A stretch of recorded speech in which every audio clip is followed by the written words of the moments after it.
Bueno, muy buenas noches, Rolando, ¿cómo estás? Vamos a Bien, muy hacer bien, una muy bien. entrevista en Ujú. el día de hoy.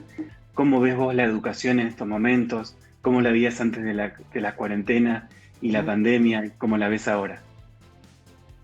Bueno, este, yo trabajé la mayor cantidad de años de mi vida como personal de escuelas primarias o de profesorados donde se forman los profesores, los maestros de primaria, o en organismos del Estado que hacíamos programas para las provincias de Argentina. Vos sos argentino, ¿no? Yo nací en Alemania, pero hace muchos años que vivo en Argentina, sí. ¿Y ahora vivís en Argentina? Sí, sí, estoy en Argentina. Bueno. Mirá, yo estoy un poco desconectado del tema educativo últimamente porque son etapas, ¿no?, de la vida. Yo ahora estoy mucho más conectado con la literatura y con la psicología, que yo soy psicoterapeuta, que psicólogo, y trabajo como eso y trabajo, y después lo de la literatura, que no considero que sea un trabajo en realidad. Pero le dedico bastante tiempo últimamente. La educación, cuando yo escribí algunos libros sobre esos temas, en los años 80 y 90, había una problemática clave en ese momento. Aparte de toda la problemática del contexto político que vos seguramente sabés, ¿no? Sí, sí. De todo cómo era el contexto político, social y económico, como sigue siendo, por otra parte, ¿no? Con sus altibajos. Había un problema, uno de los problemas fundamentales a los cuales yo me aboqué, justamente por ser psicólogo y por reunir los dos perfiles, fue el tema del bullying. Nosotros empezamos a tener muchos problemas de bullying eh, a partir de los años 80, 90. Había teorías acerca de la influencia de los gobiernos militares, del autoritarismo. Ah, eso ya apareció en los años 80, Sí, sí, como que sí. parecería ser un tema más bien actual. No, no, no, no. Eso, Mm.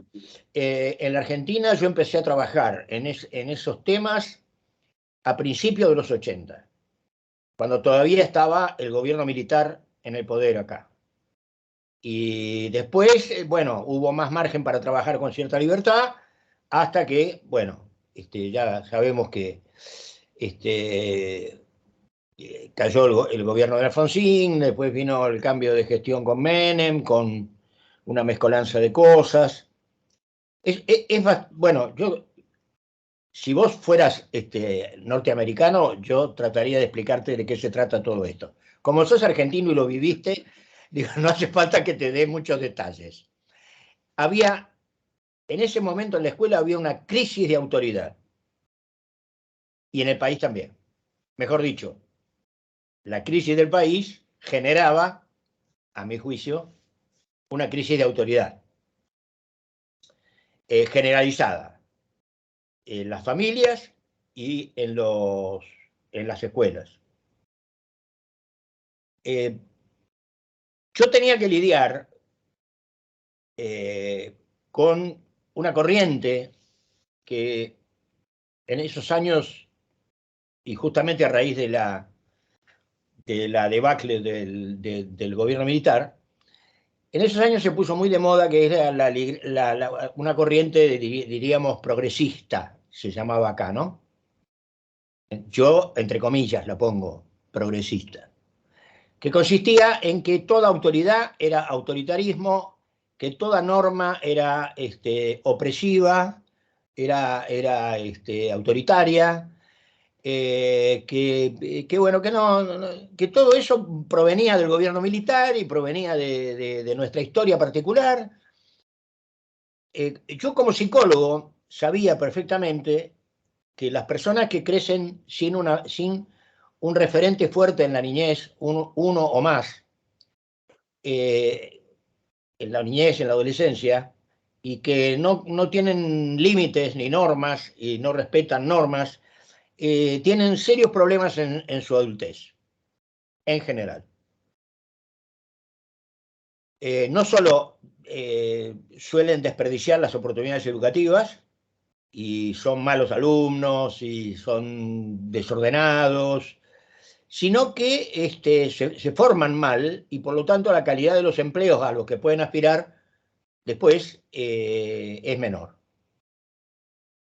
Ahora, eso no tenía que ver, a mi juicio, y la lucha más... Yo tenía una lucha con los docentes y los padres en la escuela que se peleaban entre ellos para ver quién de los dos tenía la culpa de que los chicos se portaran mal. Y con mis propios compañeros de capacitación, que muchos de ellos provenían de las universidades llamadas progresistas, ¿no? No le quiero poner otros adjetivos porque uso los adjetivos que usaban ellos. Los sectores progresistas, que eran enemigos de toda autoridad, así se manifestaban. De toda autoridad, de toda norma, de que eso era cosa de los militares, de los cuarteles, de que las escuelas no eran cuarteles, etcétera, etcétera. Entonces, junto con algunas otras personas, pocas, que yo conocía en esa época, y que fueron compañeros míos en esa tarea de capacitación, nos propusimos escribir cosas sobre eso y difundirlas todo lo que pudiéramos. Si me permitís un minuto te voy a mostrar, entre los libros que yo escribí en esa época, está, por ejemplo, este. ¿Llegas a ver? Se llega a ver la imagen, pero no el título. La comunicación con los padres, sí. Porque había realmente una situación dramática, de tensión dramática, entre las familias y los docentes. Ambos se acusaban de no entender ni atender bien a los niños y jóvenes. Y estaban en una pelea, estoy hablando genéricamente, ¿no? Por supuesto había casos que no eran así. Pero en general había una dificultad muy grande de comunicación, entonces empezamos a escribir con otros colegas libros de este tipo. Escribimos uno que se llamaba Escuela y Familia, una alianza necesaria. La comunicación con los padres. Yo escribí uno que no me quedó ni un ejemplar, que se llamaba Cuidar y Educar, porque, bueno, nos parecía que nuestro ángulo de visión de la cosa era distinto a ese que estaba predominando en ese momento, y que la educación consiste, entre otras cosas, a mi juicio, en fin, todo esto que digo, agregale a mi juicio, porque si bien lo tengo fundamentado, hay gente que piensa distinto y bueno, en Argentina hay mucha gente que piensa distinto a esto que yo estoy diciendo, por ejemplo, no sé en otros países.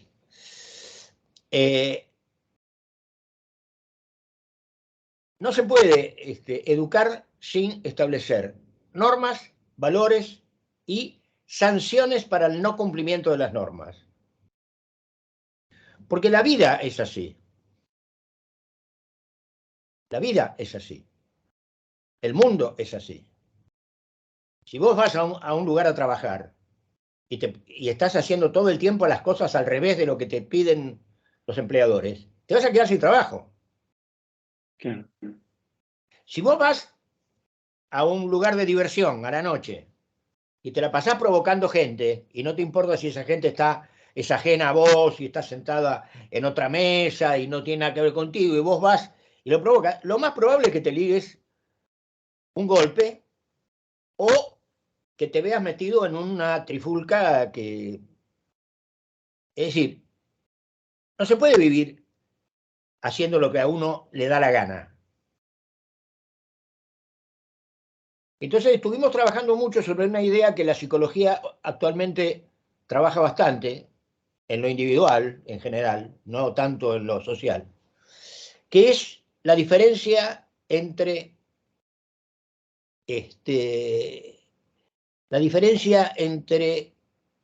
una norma y una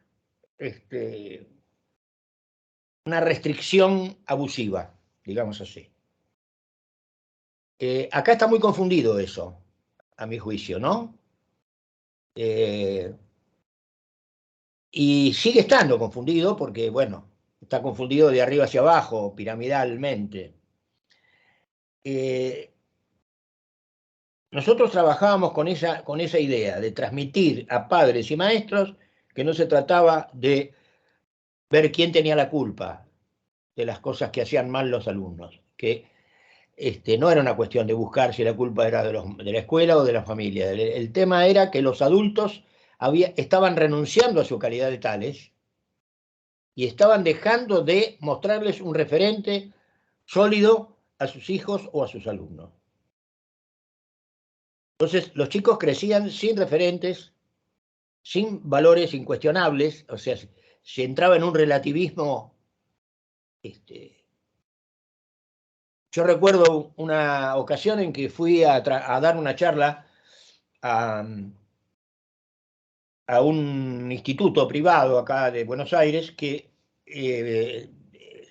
su especialidad era trabajar en el perfeccionamiento de profesores de escuela secundaria. Bueno, tuve que afrontar una especie de sublevación de parte de un grupo de los alumnos porque dije en un momento que cuando una persona cometía una falta a la normativa de cualquier cosa, de un trabajo, de una familia, esa falta tenía que ser sancionada, porque la no sanción era avalar ese comportamiento. Que la sanción se podía ver cuál podía ser, ¿no?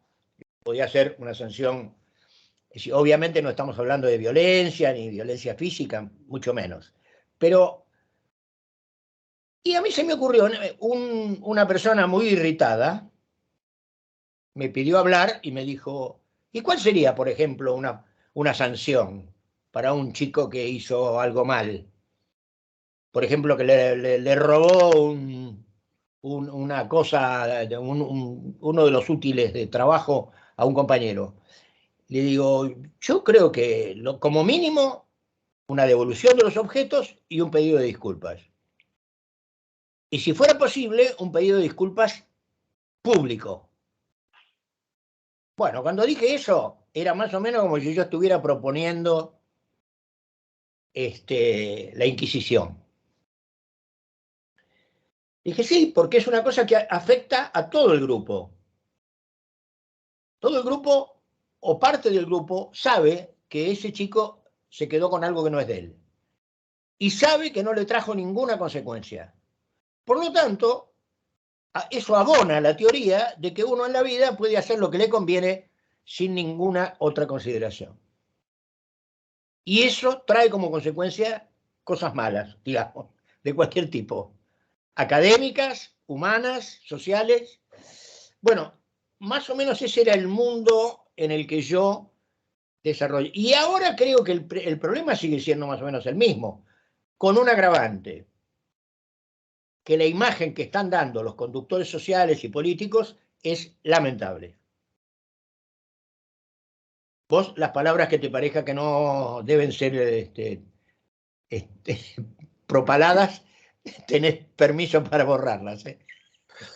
No, está bien, claro, sí, sí, o sea, digamos, en la actualidad también, digamos, yo de vez en cuando trabajo en escuelas y tengo esa misma sensación, o sea, que, digamos, es como que explica esas cuestiones que por ahí fueron, claro, fue como una reacción, digamos, a ese momento, a esa forma de gobierno quizá que fue como demasiado exagerada, digamos, y Por que supuesto. eso nos termina afectando Por supuesto. al día de hoy. Está bien que digamos, hay que aceptar, lo que sí también hay que aceptar, y esto lo aprendí de la psicología y de la vida, lo que sí hay que aceptar es que es muy difícil que cuando la balanza está muy desequilibrada hacia un lado, cuando se mueve hacia el otro, vaya exactamente a una posición de equilibrio. Es probable que se desequilibre para el otro. Esto nos pasa a todos, en todos los rubros de nuestra actividad humana, ¿no? Pero eso hay que aceptarlo, pero aceptarlo no significa avalarlo, o sea, no hacer nada. Claro. Porque obviamente se había creado un espíritu de golpe por golpe. Si uno pretende ordenar demasiado las cosas es un militar, y si uno pretende un clima más amable y más de interlocución, entonces es un progresista zurdo, digamos así. El tema de la brecha no se inventó ahora, ¿no? Sí, sí. En realidad viene de muy, muy lejos. De la Revolución de Mayo viene. Claro. De Saavedra y Moreno. Y después siguió durante todo el siglo XIX y todo el siglo XX. Claro, no es algo No, no, actual, ¿no? O sea, es lo mismo. no, es una mentalidad, un modo de ser, un modo de ver la vida. Cuando mataron al caudillo Ángel Peñalosa, un caudillo de La Rioja, el presidente de la Nación de ese momento, que creo que era Roca, dijo, bueno, un caudillo menos. Lo mataron desarmado, ¿no? Fue un asesinato en realidad. No lo mataron en combate. Claro. Al mismo tiempo, uno lee, por ejemplo, obras literarias, que a mí siempre me gustó mucho leer historia y sobre todo historias contadas literariamente, de Esteban Echeverría, El Matadero, donde se ve cómo trataban los rosistas a los disidentes, ¿no? O sea, el tema no es quién tiene razón. El tema es que de esa manera no se resuelve el problema. Sí, sí. Claro, es algo que de alguna manera habría que solucionar por el hecho de, bueno, estar conviviendo, ¿no? Y decir, bueno, tener algún proyecto futuro. Exactamente, y tener, digamos, una calidad de vida.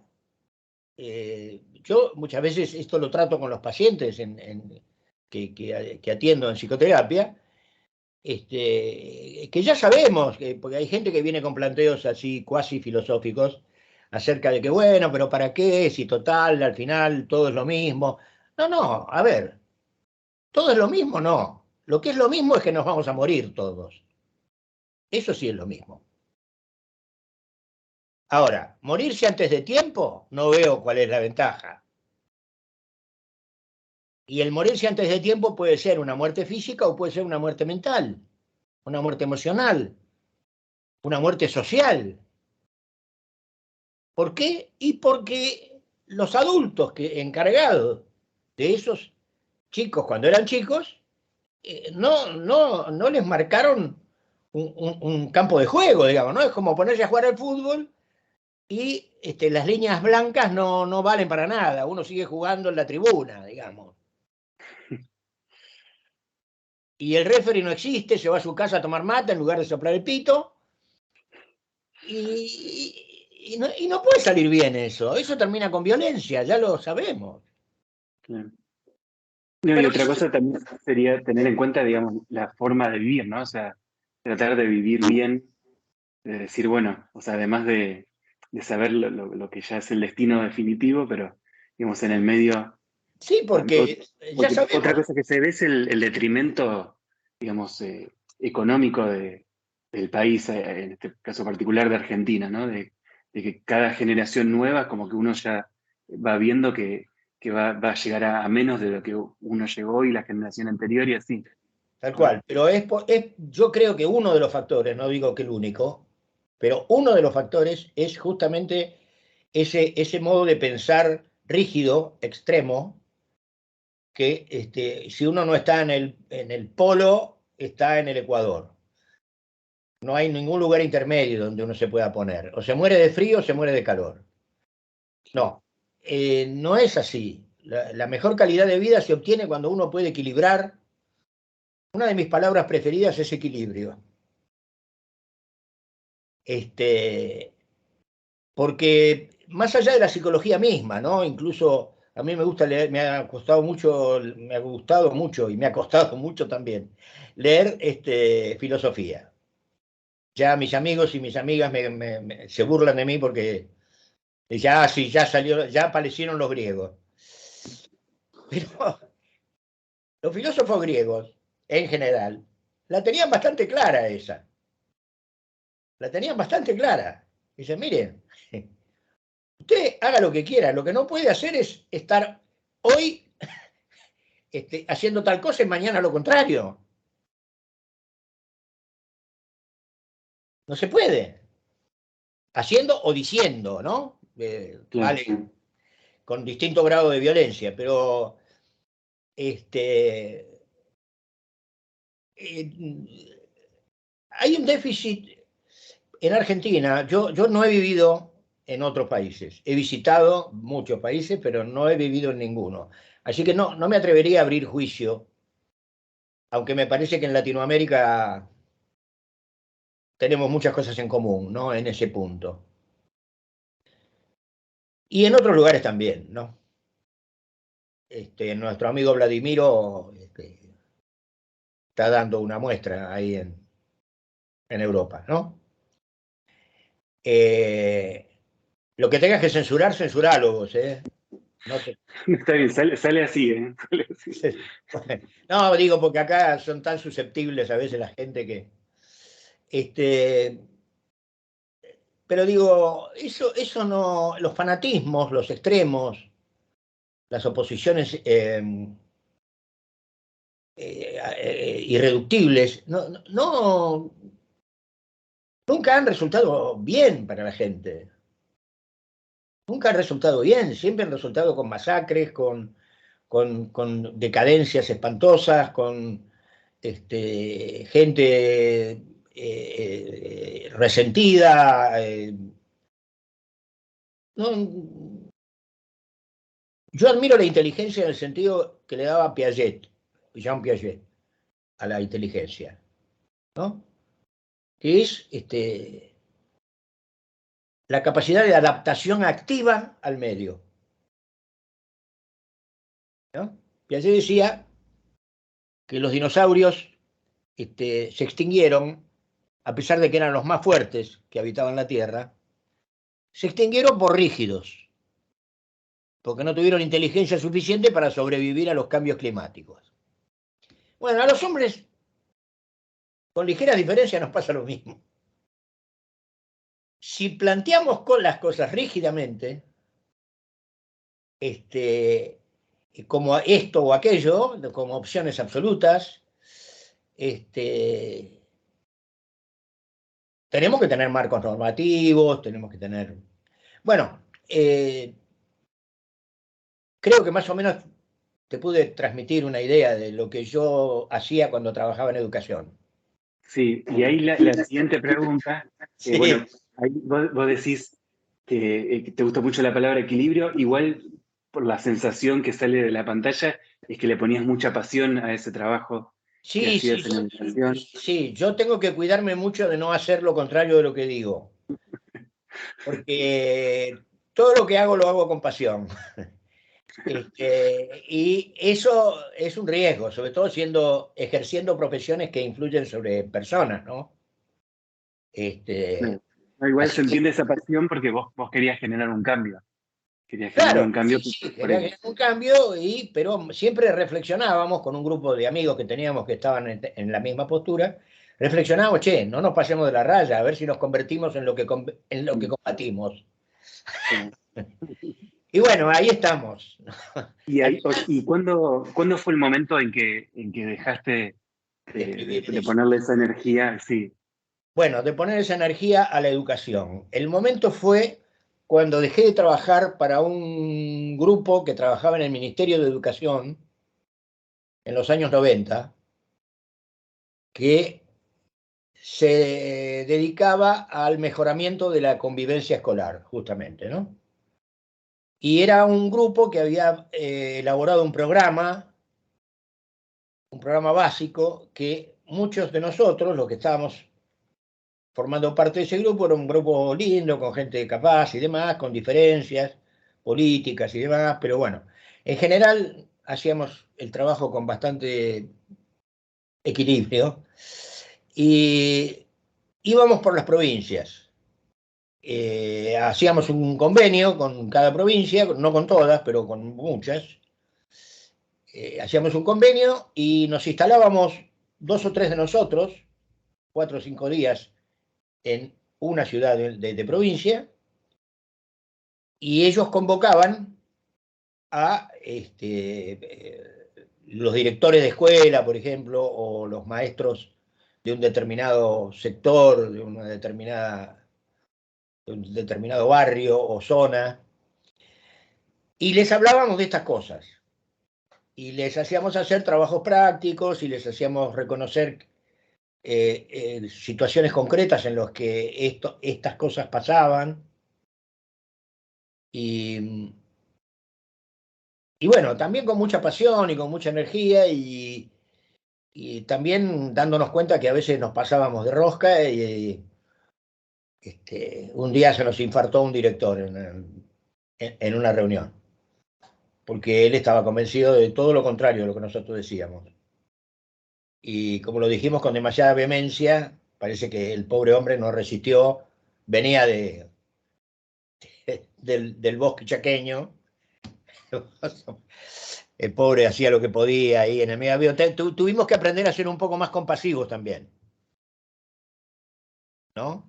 ¿Notaba muchas diferencias en las distintas provincias? Sí, sí, sí, sí, sí. Hay provincias donde más o menos esto que yo digo ya lo tienen bastante visto y trabajado. Provincias Mendoza, Córdoba, Salta. En el plano educativo por lo menos se notaba que había una. Pero en otros caían bajo las generales de la ley, ¿no? Provincias muy pobres,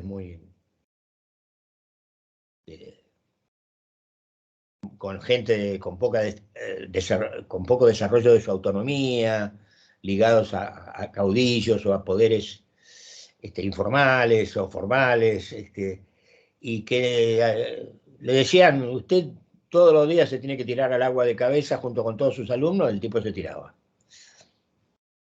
Entonces, empezamos a sentir también que era un esfuerzo nuestro, una inversión de energía muy grande y que no valía tanto la pena. Eso en mi caso coincidió con que había empezado a desarrollar con bastante solidez mi proyecto de aplicación de la psicología a los problemas de salud, ¿no? Y no de educación. Y eso fue en los años fines de los 90. Fines de los 90, después volví a hacer una pasada muy breve por el Ministerio de Educación a raíz de la crisis del 2001, también para trabajar esas cosas, el valor de la convivencia. Después me cansé y finalmente fui a dar a la literatura, porque pensé que con la ficción era más fácil. Era más fácil escribir una novela que vivir el novelón que solía ser nuestro trabajo. Entonces, yo, ojo, no es que me surgió así como una llamarada, ¿no?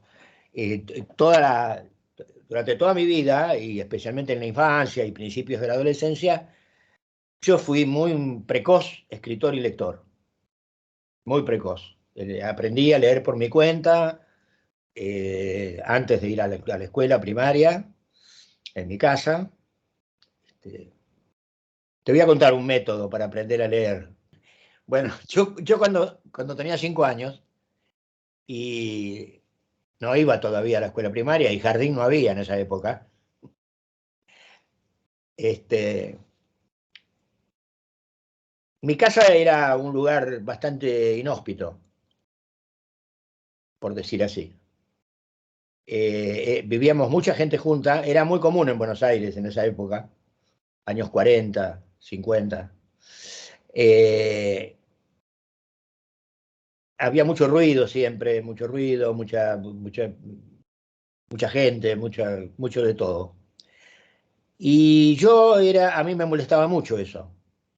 Siempre me molestó, me molesta ahora, ¿no? Me molestan las muchedumbres, me molestan los griteríos, los ruidos, la- las cosas así que superan. Como me gusta la música y hago música también, vos vas a decir, este tipo, ¿qué vende? Es como el que pasaba por la calle con el canasto lleno de ofertas. Bueno, yo toco el piano y me gusta la música, me gusta cantar. Justo con un amigo estábamos hablando hace un rato de volver a cantar, porque con él formábamos un buen dúo y estuvimos en un trío también. Eh, yo tengo el oído acostumbrado a los sonidos dulces. Y en mi casa lo que menos había era eso. En el único lugar que había sonidos dulces era en la radio. En la radio había música y había gente que hablaba correctamente la lengua castellana, cosa que no era muy común en la gente de aquella época. Bueno, a mí me encantaba eso, me encerraba a escuchar radio en la habitación de mis padres, este, y escuchaba música, escuchaba hablar a los locutores y las locutoras, y me encantaba, fui aprendiendo palabras, y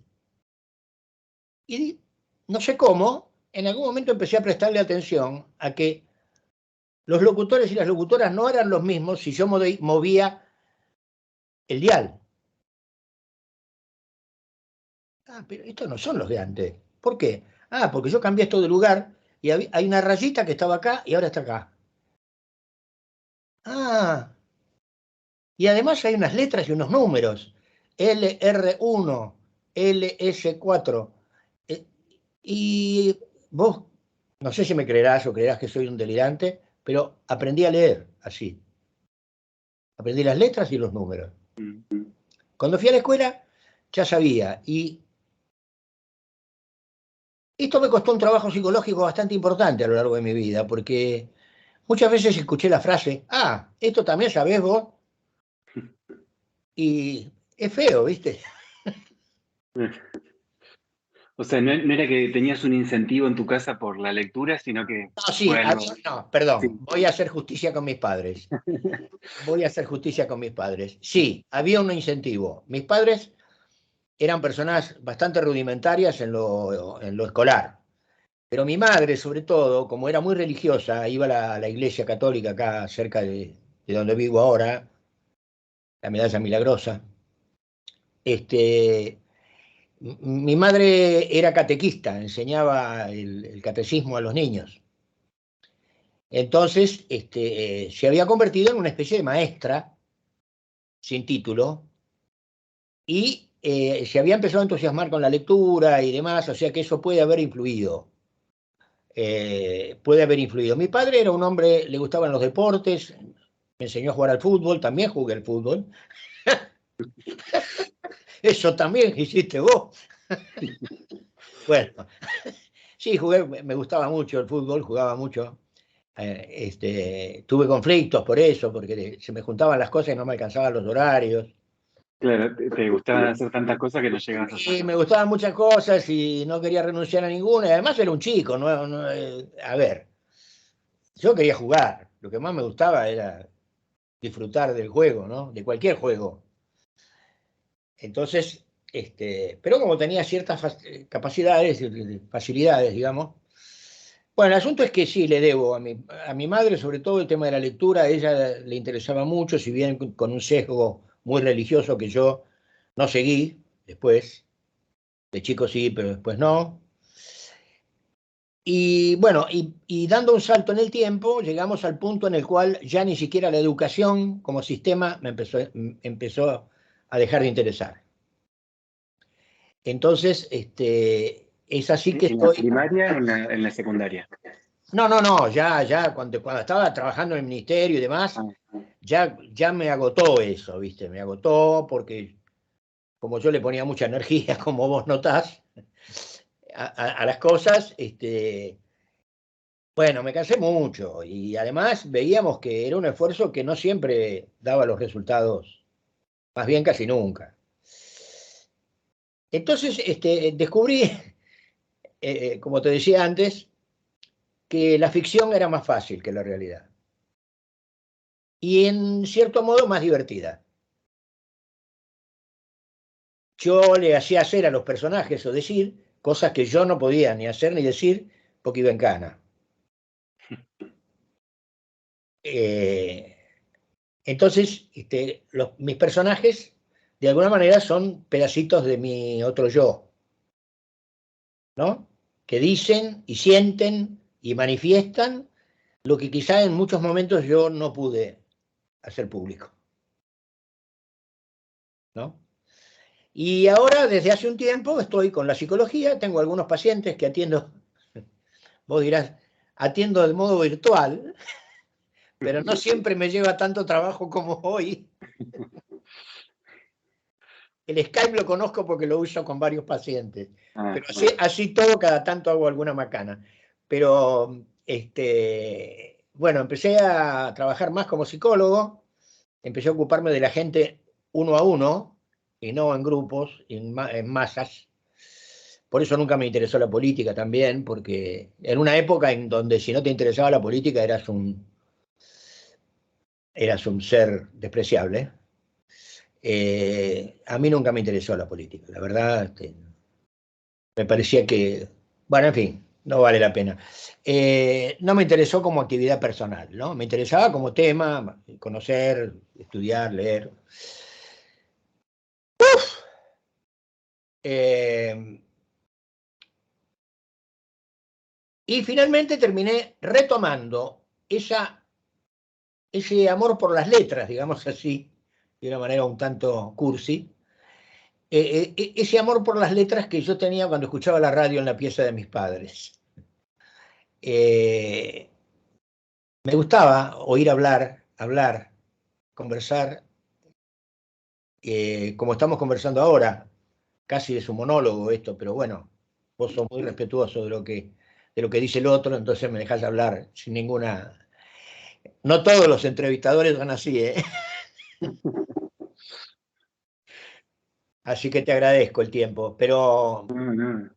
No, lo que pasa es que, digamos, para mí lo interesante es justamente esto, lo que vos pensás, lo que vos decís, sí, no, sí, no hay necesidad. Justamente ahora que cortás un poquito, sí, esto que decías vos, viste, a veces como que uno no, si bien habría una libertad de expresión, ¿no? A veces como que parecería que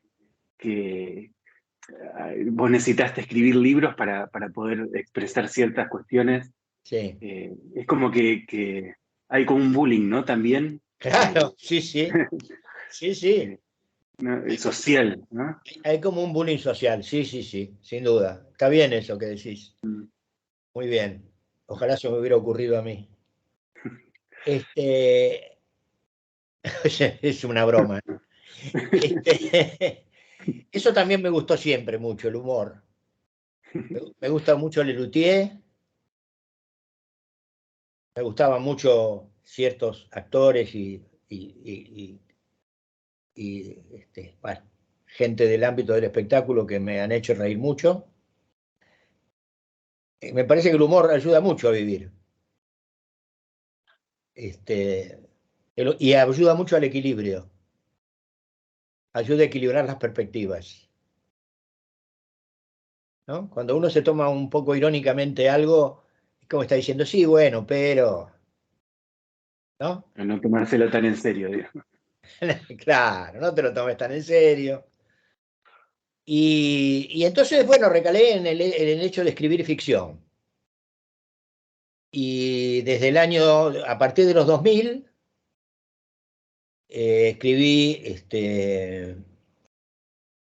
eh, dos libros de cuentos, una novela y el último, que salió hace menos de un año, que es un libro de cuentos y poemas. Así, se llama Hojas Sueltas, y eso es más o menos la estructura del libro, ¿no? Hojas sueltas que junté y las hice volar. ¿Que lo empezaste a escribir en qué momento? Bueno, eso no tiene un momento preciso de comenzar a escribir, porque fueron hojas sueltas que me fueron quedando, primero hojas, después archivos de PC,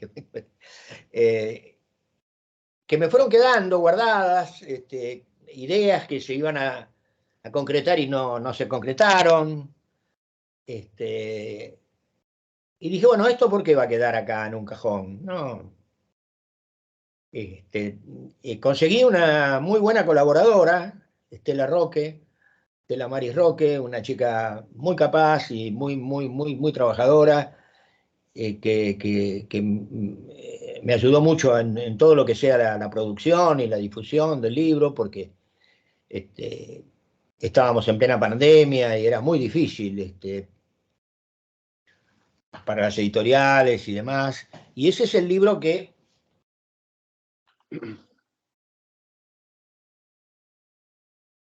Ahí se ve, dicho sea de paso. Dicho sea de paso, hojas sueltas. Y están las hojas de los árboles y las hojas de papel. Esto pretende ser una metáfora. Hay gente que la pesca y gente que no la pesca, pero bueno, yo la pongo. Las hojas sueltas del otoño son las de mi vida. Yo estoy en el otoño de la vida. Digo yo. Capaz que alguno me ve y dice, este viejo se quitó unos años de encima. Pero estoy en el otoño de la vida y se me caen las hojas, por ejemplo, de acá, y las hojas de papel que no fueron cayendo al suelo, porque si no mi esposa me mata si le lleno el escritorio o el living de casa de hojas caídas. Estaban encajonadas, estaban guardadas, encarpetadas, y dije, bueno, las vamos a dejar volar, que es lo que le gusta a las hojas. Y salieron, bueno, salió el año pasado esto, tiene unos cuentos breves. La primera parte son unos cuentos breves y la segunda parte son poemas, también breves. Todo bastante breve. Tiene una cosa, para que te hagas una idea, que el aire liviano, digamos, que tiene este libro, o que pretende tener. Yo puse una serie de agradecimientos, pero no al principio, como ponen muchos escritores, sino al final. Y no es un agradecimiento a personas o personajes, sino es un agradecimiento a la vida. Te voy a leer dos o tres. Agradezco a la vida haber nacido en un tiempo en el que puedo escuchar a Mozart sin ser príncipe ni papa.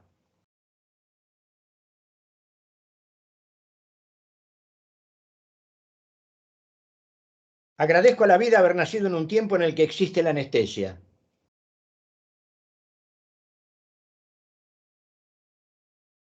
Agradezco a la vida haber nacido en un tiempo en el que el cuerpo no es solo, como fue durante siglos para la inmensa mayoría, una máquina de producir y reproducir.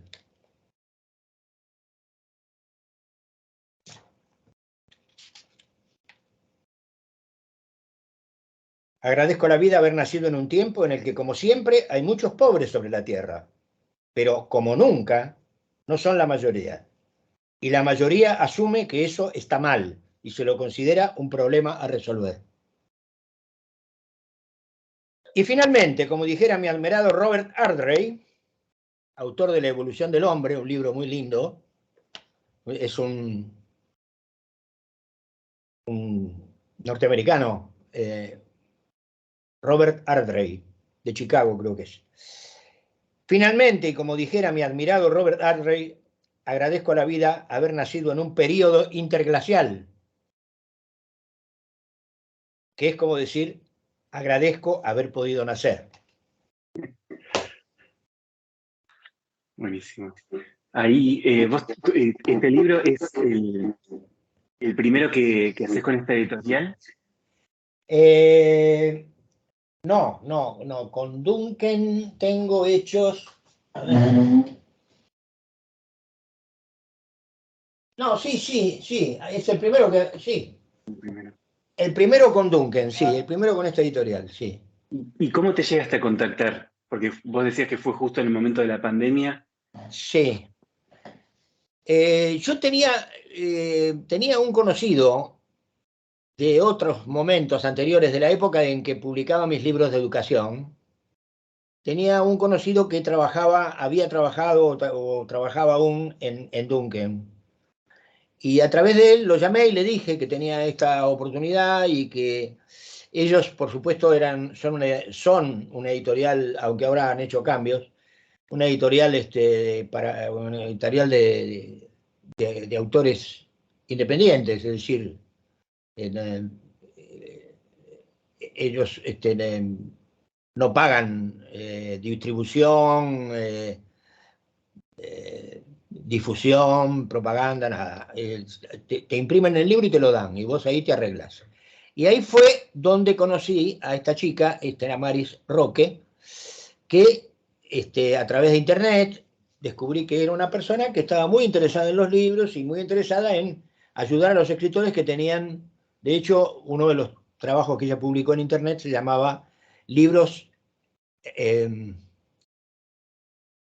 libros encarcelados o libros encerrados, ¿no? Que eran los libros que uno había editado por su cuenta y no podía vender ni difundir porque no se podía.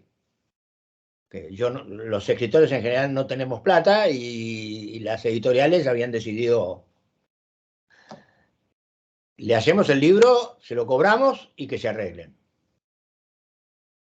Bueno, después, antes de eso, había venido dos libros de cuentos. Uno se llamaba La paciente impaciente, que, como su nombre lo indica, estaba relacionado con la tarea terapéutica. Y el otro también, pero más indirectamente. El otro, que es uno de los que más me gusta a mí, incluso por su forma, por su valor estético, ¿no? El, este, la tapa, Todos los el años. diseño, ¿no? Está muy bien diseñado, muy... Lo hice en la editorial del Nuevo Extremo. Fue en el año, salió en el 2009, creo, no, 2016. 2009 es el otro. Este salió en el 2016.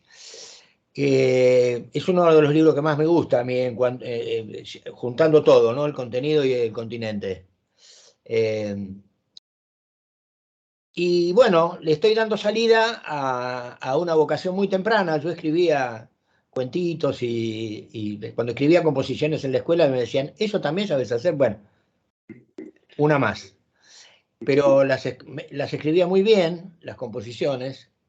Contaba hechos de mi vida real, contaba hechos de mi relación con mi familia, que era rarísimo porque yo tenía 7, 8 años. Siempre tuve habilidad para eso, en fin, no sé, no sé si será genético, no creo que en mi familia nadie escribiera, salvo mi madre que escribía cosas para enseñarle el catecismo a los niños. Y bueno, y después vino la novela.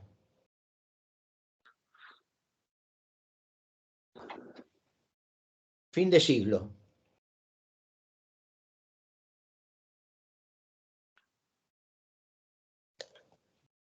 ¿Se ve? Se ve, sí, sí. Fin de Ahí un siglo, poquito más atrás. A ver como ahora se ve la tapa todo. Ahí está, ahí se ve. fin de siglo, subtítulo, Todos los amores, el amor. El tema del amor es un tema recurrente. Yo, por mis propias características personales y mi trabajo como psicólogo, no soy ningún ingenuo respecto de los seres humanos, ni de los sentimientos, ni las relaciones entre los seres humanos. Yo sé muy bien que, por mi experiencia personal y por la que veo en mis pacientes y demás, la gente es capaz de cualquier cosa. Pero también en el buen sentido de la palabra.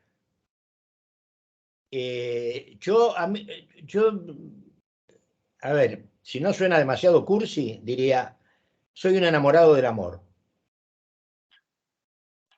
Pero de una manera realista, o sea, no solamente, y tampoco solamente del amor de pareja, del amor erótico. Por supuesto, ese sí es muy importante, pero también del amor de amistad, del amor de fraterno, del amor filial. A mí me parece que es una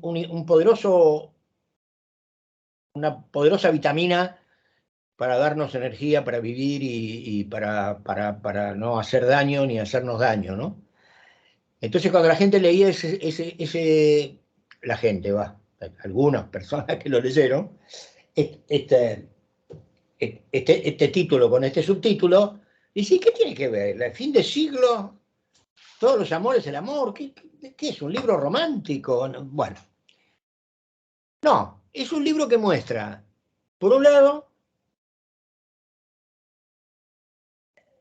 una especie de fotografía o pequeño film sobre la gente de mi generación que era joven en los años 70, 60 y 70. Nosotros, los que pasamos esa etapa como jóvenes, la pasamos duro, la pasamos muy duro porque ahí era debido a muerte el asunto. No era simplemente que te hicieran una broma y te dijeran, ¿esto también haces? No, te pegaban un tiro. Este, entonces, había que optar, a mí las opciones no me gustaban, las que había en ese momento acá, eh, y después empecé a ver, estudiando y leyendo, eh, gracias a algunos profesores de la secundaria, de la universidad, de psicología también, empecé a darme cuenta que en realidad este, este asunto de la crueldad, de la maldad humana, eh,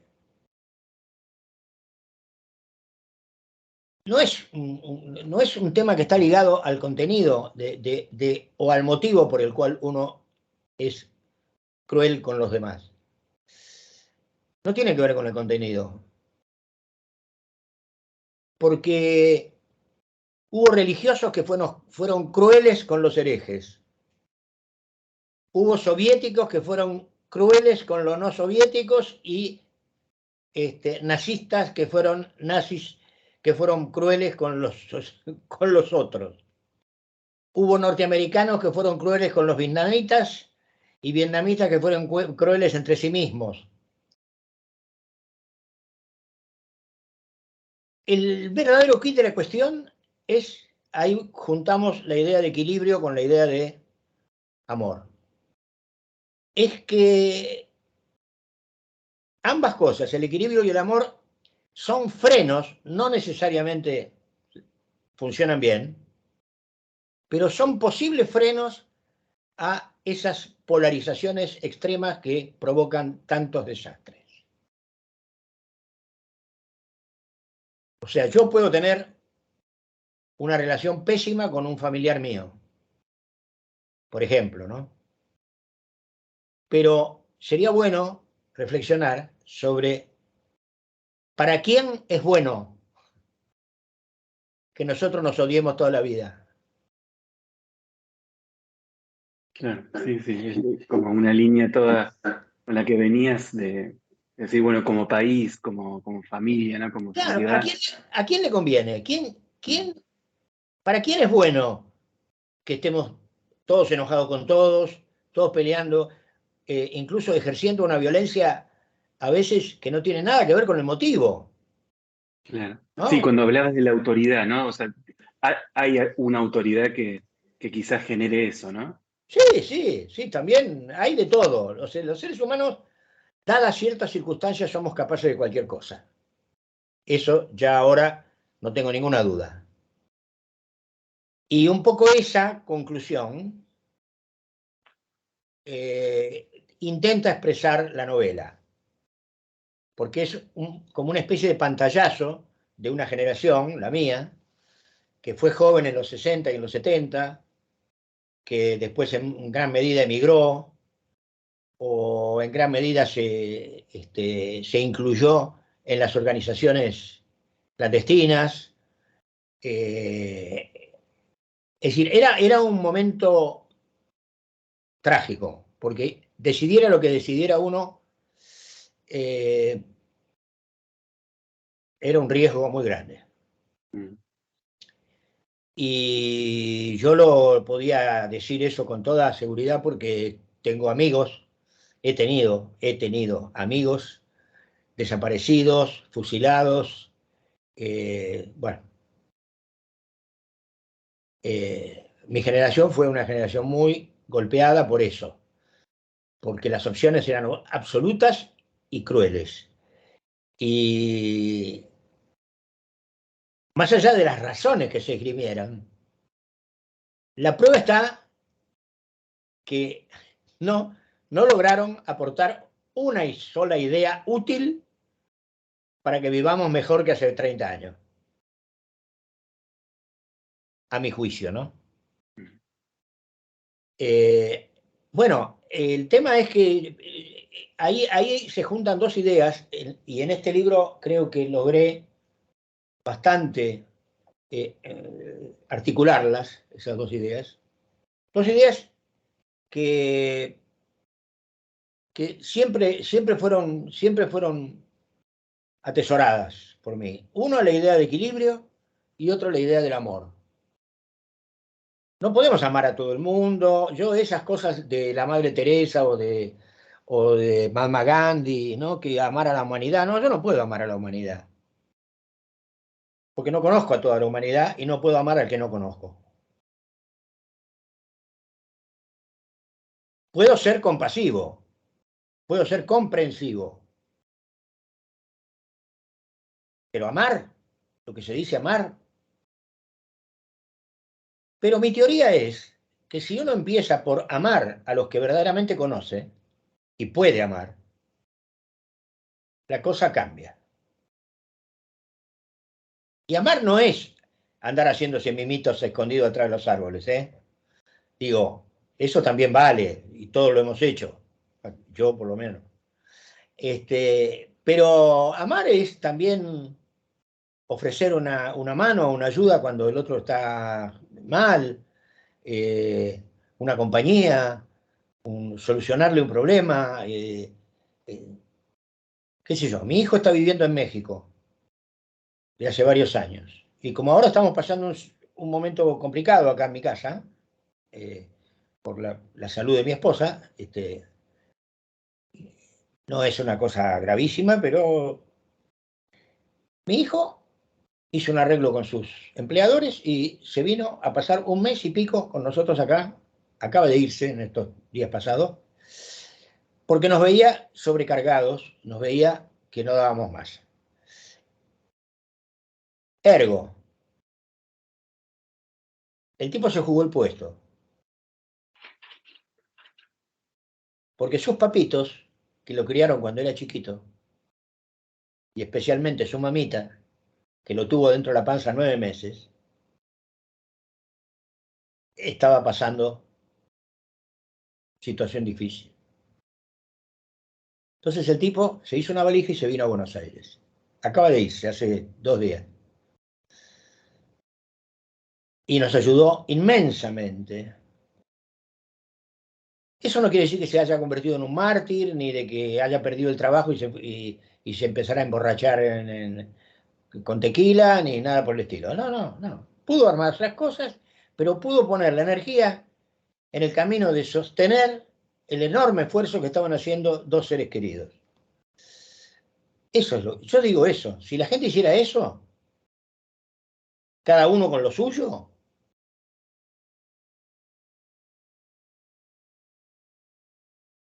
y el que jode demasiado, que vaya en cana, viejo. Si no lo podemos redimir, A veces se puede, otras veces no. Yo no creo en los grandes cambios sociales multitudinarios, las grandes revoluciones, la verdad que no creo. Después de haberlas estudiado mucho, nunca creo que hayan solucionado nada, más bien han empeorado, a mi juicio. Pero sí creo en que los sentimientos de amor, de solidaridad, de compasión, de,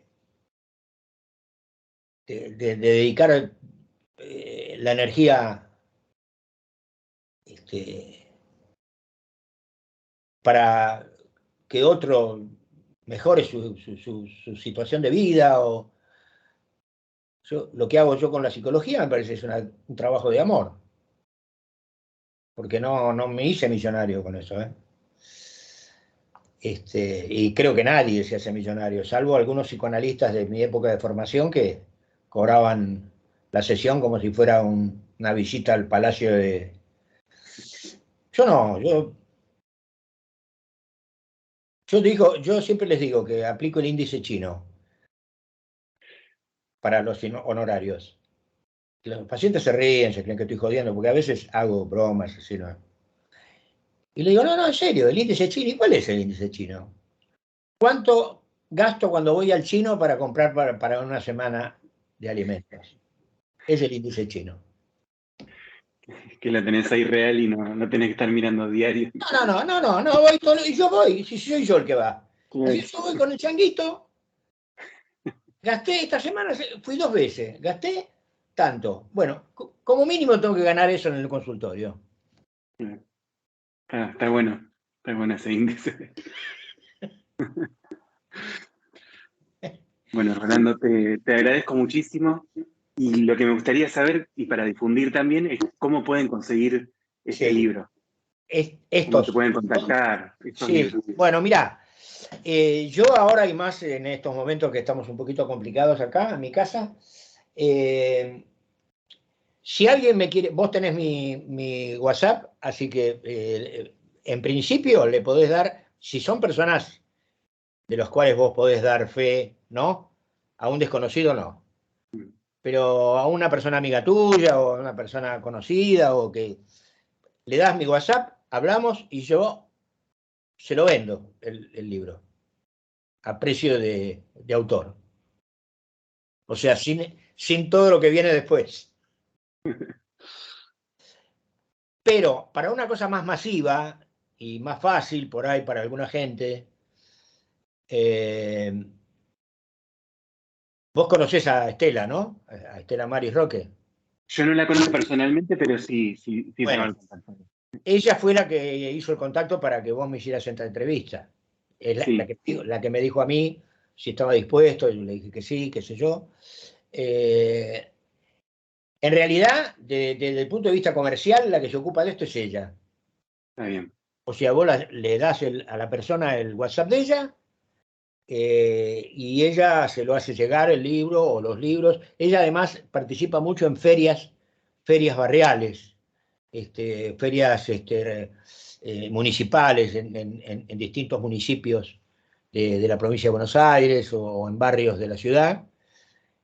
Y bueno, Ojalá se pudieron volver a hacer, sí, porque bueno, se ponen en contacto con ella se los hace llegar los libros sin gasto de envío, y los que quieren conectarse conmigo porque quieren llevarse un autógrafo, qué sé yo, no sé, por lo que sea, si les conviene a ellos, ¿no? Porque yo no puedo ir a llevárselo a ningún lado, yo se los entregaría en mi casa. Este, y bueno, nada, charlaríamos un rato y le pondría una firma al libro. Tendrían esa ventaja adicional. buenísimo. Bueno, justamente la idea de estas entrevistas, yo soy docente y bueno, tuve unas dificultades ahí unos años atrás por cuestiones también políticas de perder algunas horas en la universidad y surgió la Ah, idea primero de un canal de YouTube y bueno, ah, después de la pandemia y ajá. bueno, muchos amigos artistas, escritores que la estaban pasando muy mal, surgió esta idea de hacer entrevistas a través de las redes que bueno, lo que tiene de bueno, como vos usás también para las sesiones de psicología, ¿no? Que estando lejos uno puede llegar a mucha gente. Así Y que esa es la sí, idea. y sí. Pero vos estás en Buenos Aires, ¿no? Sí, sí. ¿Y trabajás en Buenos Aires o trabajás en Yo Estados trabajo en Unidos? Buenos Aires. No, Ah, no, en Buenos Aires, sí, sí. porque ahí decía Georgetown, no sé qué. Ah, sí, no, pero es por el horario, el uso horario, Ah, que es equivalente. y como tu nombre y tu apellido son... Claro, sí, podría- sí, claro, nací en Alemania, pero bueno, ya hace bastantes años que estoy acá en Argentina. bueno, ok. Bueno, muy bien. Bueno, Tenemos que felicitarlo por la hazaña técnica hoy. sí, sí, costó mucho. Esta Para entrevista mí, por lo menos, que no sé nada de todo esto. pero salió bien. Esta es la primera entrevista grabada que hacemos, así que bueno, va a salir en unos días, Mirá vos. Bueno, queda grabada. esto sabés lo que va a significar, que varias personas me van a decir, ¿eso también hacés vos? Bueno, Alex. Bueno, muchísimas gracias. Un gusto grandísimo. Cuando vi la tapa de tus libros, viste, yo estudié profesorado, así que debo tener acá en la biblioteca Ajá, varios de tus libros. Sí. ajá. Bueno, te agradezco mucho y quedo a tu disposición si en algún momento tenés tiempo, ganas y qué sé yo, de hacer algo respecto a los libros. Perfecto, Con mucho gusto participo. perfecto. Si puedo en vivo, mejor. Pero Buenísimo. Sí, sí. Sí, por ahí organizar algo. Estábamos pensando, claro. sí, algo un poquito más, hay que hacer un poco de ruido, porque hay tanta gente escribiendo que la verdad, yo digo, justo yo me decidí a ser casi un escritor profesional en el momento en que hay miles de personas escribiendo. Yo no podía creer cuando empezó la pandemia y empezaron a circular la información de que la gente, bueno, gente que nunca había pensado, pero que no tenía nada que hacer y se ponía a escribir. Claro. Pero son miles. Así que Sí, bueno, sí. pero como los míos son mejores, capaz que tengo suerte. Bueno, ¿cómo te llaman a Bueno, vos? Alex. Alex, Alex. Bueno, Alex, un gusto muy haberte agradecido, conocido, ¿eh? Igualmente. y gracias por tu tiempo y por, por la paciencia de estos analfabetos tecnológicos que somos los viejitos. Bueno, no tanto porque vos haces sesiones por Skype, que eso es un Sí. montón. Ah, sí, Hoy en sí, día. sí, eso lo aprendí. Pero nunca había hecho nada por Zoom. Se notaba, ¿no? Sí, igual no sé cómo lo solucionaste, pero No me preguntes, ¿eh? A veces por- es pura intuición. está bien, está bien. Porque acá pasaba lo mismo, viste, que no aparecía el sonido, pero no la imagen, así que tenía que ser algo. Para mí no era un problema tuyo, sino de técnico, digamos. Puede ser, sí, pero no me preguntes cómo se arregló porque no tengo la menor idea. Eso también aprendí en la vida, que la intuición hay que darle pelota. ¿Qué sirve? Sí. Bueno, chao, Bueno, Alex. Un un gusto. abrazo, que estés bien, Igualmente nos para vos. vemos. Chao, chao. Chau.